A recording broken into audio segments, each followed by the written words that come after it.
السلام علیکم ناظرین، سلطنت عثمانیہ کی نیو ایپیسوڈ میں خوش آمدید۔ ایپیسوڈ کے شروعات میں بیگم خاتون سمندر کے کنارے کراسے سردار کے ساتھ بیٹھی ہوتی ہیں اور اس کا ہار دیکھتے ہوئے کہتی ہیں، کراسے بھی آپ سخی ہیں، شکریہ لیکن میں یہ تحفہ قبول نہیں کر سکتی۔ یہ کہتے ساتھ ہی وہ ہار سردار کراسے کے سامنے رکھ دیتی ہیں اور سردار کراسے کہتا ہے، ہم جب پہلی بار ملے تھے تو میں نے آپ کو کیا بتایا تھا، آپ ایک سردار کی بیٹی ہیں، ایک بڑے گھرانے کی بیٹی، سب سے پرتعیش زیورات صرف آپ پر جچتے ہیں بیگم خاتون۔ اچھا ابھی آپ بے شک نہ پہنیں لیکن اسے رکھ لیں، اور جس وقت آپ میرے ساتھ تعاون کریں گی اور میرے ساتھ کھڑی ہوں گی تب پہن لیجئے گا۔ تو بیگم خاتون کہتی ہیں، آپ کے کہنے کا مطلب ہے کہ یہ ہار عثمان صاحب کے ساتھ غداری کی نشانی ہوگی؟ تو سردار کراسے کہتا ہے، میں کہہ رہا ہوں کہ یہ کراسے صاحب کے ساتھ آپ کی صداقت کی نشانی ہے۔ میں عثمان جیسا نہیں ہوں کہ ایک ہاتھ سے دوں اور دوسرے سے لے لوں، اور نہ ہی میں عثمان کی طرح آپ کو صدران کے سامنے ڈانٹ سکتا ہوں۔ عثمان صاحب کون ہیں؟ ان جیسے ہزاروں سردار میری کمان میں ہیں۔ میں آپ سے وعدہ کرتا ہوں کہ آپ عثمان صاحب کی طرح طاقتور بن جائیں گی۔ اب مجھے ایک تقریب میں جانا ہے۔ یہ کہتے ساتھ ہی سردار کراسے کھڑا ہو جاتا ہے۔ جنگل میں کائیوں اور بازنطینیوں کے درمیان زور و شور سے لڑائی جاری ہوتی ہے۔ عثمان صاحب بازنطینیوں کو جہنم واصل کر رہے ہوتے ہیں،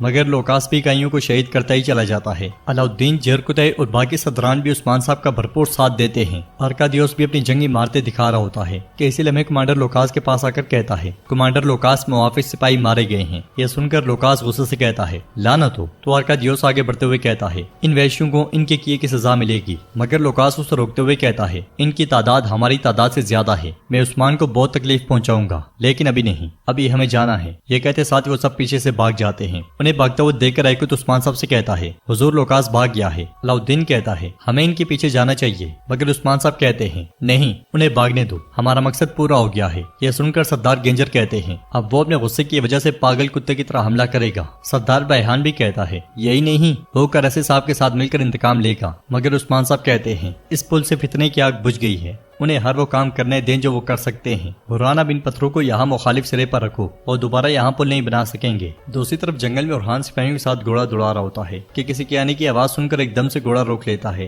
وہ سب گھوڑوں سے اترتے ہیں اور ایک طرف ہو کے کھڑے ہو جاتے ہیں۔ ایک طرف سے بازنطینی آگے بڑھ رہے ہوتے ہیں، جنہیں دیکھتے ہوئے سروجا اورحان سے کہتا ہے، یہ تیسرا گشت ہے جس سے آج ہمارا سامنا ہوا ہے، میں حیران ہوں گا اگر ہم پکڑے نہ گئے تو۔ اورحان کہتا ہے، لوکاس کتے نے خوف کی وجہ سے بہت سے اقدامات کیے ہوئے ہیں، لیکن موت کے سامنے خوف کا کوئی فائدہ نہیں۔ اس لیے میں سپاہی بیسنگر اس کے پاس آتا ہے اور کہتا ہے، شہزادے ان کے پاس پورے جنگل کا قبضہ ہے، مجھے نہیں معلوم کہ ہماری مدد کون کرے گا، لیکن ہولوفیرا کی شادی کروانے والا راہب اسی راستے سے آ رہا ہے۔ البائی پوچھتا ہے، وہ کیا لے کر آئے گا، کتنے لوگ ہیں سپاہی بیسنگر؟ جواباً سپاہی بیسنگر کہتا ہے، ایک گھوڑا گاڑی اور کچھ محافظ۔ یہ سننے کے بعد اورحان البائی سے کہتا ہے، البائی آپ راستے کی حفاظت کریں، سروجا اور یوسف تم دونوں آگے بڑھو اور منتشر ہو جاؤ۔ سپاہی بیسنگر پوچھتا ہے، آپ کے دماغ میں کیا ہے؟ تو اورحان مسکرا دیتا ہے، کائی قبیلے میں الجن گونجا کے لیے کھانا لے کر آتی ہے، مگر گونجا اس کا شکریہ ادا کرتے ہوئے کھانا کھانے سے انکار کر دیتی ہے۔ یہ دیکھ کر الجن اور بالا خاتون بہت پریشان ہو جاتی ہیں اور ہزار کہتی ہے، یہ یقیناً کھانا نہیں کھا سکے گی، ان کافروں کی وجہ سے اس نے اپنا بچہ کھو دیا۔ یہ کیا آسان ہے، وہ ایک شیطان ہے، زہر اس نے میرے خیمے میں رکھ دیا، اور اس کا مطلب ہے کہ وہ ہمیں اچھے سے جانتی ہے۔ غدار ہمارے درمیان گھس آئی، وہ جس شہزادی کے ساتھ آئی تھی اس کا نام کیا تھا؟ شاید وہ بھی اس کام میں ملوث ہے۔ یہ سن کر بالا خاتون غصے سے کہتی ہیں،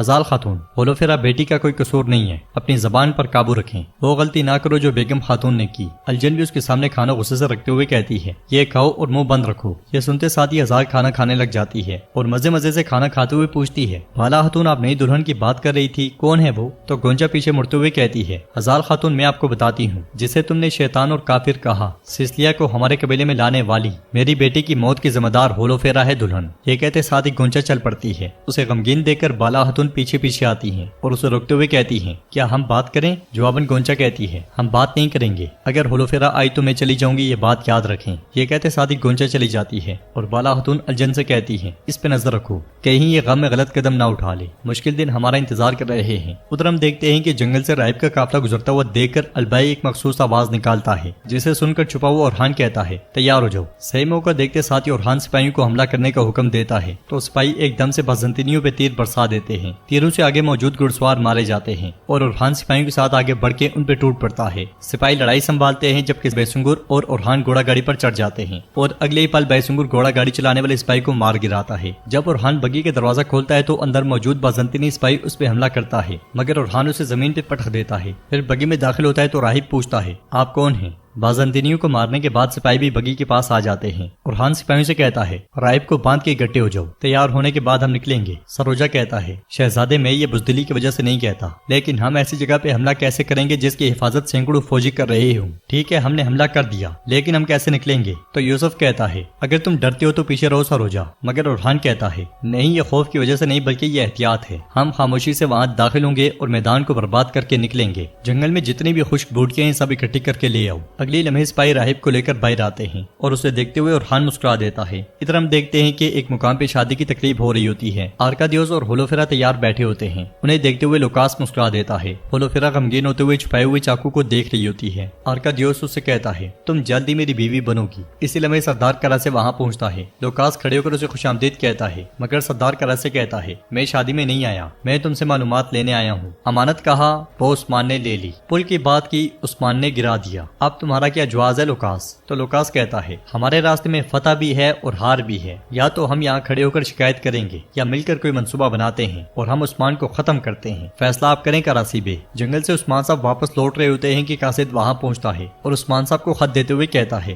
یہ خط بالا خاتون نے بھیجا ہے۔ خط پڑھ کر عثمان صاحب پریشان ہوتے ہوئے اورحان کو پکارتے ہیں تو علاؤالدین پوچھتا ہے بھائی کو کیا ہوا؟ جواباً عثمان صاحب کہتے ہیں لوکاس وہ ہولوفیرا کی شادی زبردستی کروانا چاہتا ہے۔ اورحان کو یہ خبر ملی تو وہ مٹھی پر سپاہیوں کے ساتھ راہب کے بیس میں گیا ہے۔ یوسف اور سروجا اس کے ساتھ ہیں۔ یہ سن کر بیحان کہتا ہے شاباش میرا بیٹا، اس نے شہزادے کو اکیلا نہیں چھوڑا۔ عثمان صاحب کہتے ہیں لیکن لوکاس وہ اس کے سامنے ایک فوج کے ساتھ آئے گا، وہ چاہے ہولوفیرا کو وہاں سے نکال لیں مگر نقصان کے بغیر نہیں نکل سکتے۔ ہم جائیں گے اور انہیں اس مشکل میں نہیں چھوڑیں گے۔ یہ کہتے اور سنتے ساتھ وہ سب گھوڑے بگا دیتے ہیں۔ ناظرین اس کے بعد ہم دیکھتے ہیں کہ اورحان راہب کے بیس میں تقریب تک جا پہنچتا ہے اور اس کے سپاہیوں نے بازنطینی لباس پہنا ہوتا ہے۔ صورتحال دیکھنے کے بعد سپاہی بیسنگر اورحان سے کہتا ہے کراسے صاحب بھی یہاں ہیں۔ تو اورحان کہتا ہے جب حضور کو اس کا پتہ چلے گا تو بہت برا ہوگا۔ یہ کہتے ساتھ ہی اورحان بگی سے باہر آتا ہے اور راہب کی چھڑی سے اپنا چارہ چھپاتے ہوئے آگے بڑھتا ہے۔ یہ دیکھ کر آرکادیوس ہولوفیرا سے کہتا ہے چلو اٹھو راہب آ گیا ہے۔ یہ کہتے ساتھ ہی وہ زبردستی ہولوفیرا کا ہاتھ پکڑ کے آگے بڑھتا ہے۔ لوکاس کھڑے ہو کر کہتا ہے عظیم راہب آگے ہیں، ہولوفیرا آرکادیوس سامنے آؤ تاکہ تمہارا رشتہ مقدس عقد کے ساتھ بند جائے۔ خوش آمدید عظیم راہب، آپ نے اپنی موجودگی سے ہمیں عزت بخشی۔ یہ جوڑا جو ایک دوسرے کے بارے میں پرجوش ہے، تھوڑی دیر کے بعد یہ مقدس راہب کے سامنے بندن میں بند جائیں گے۔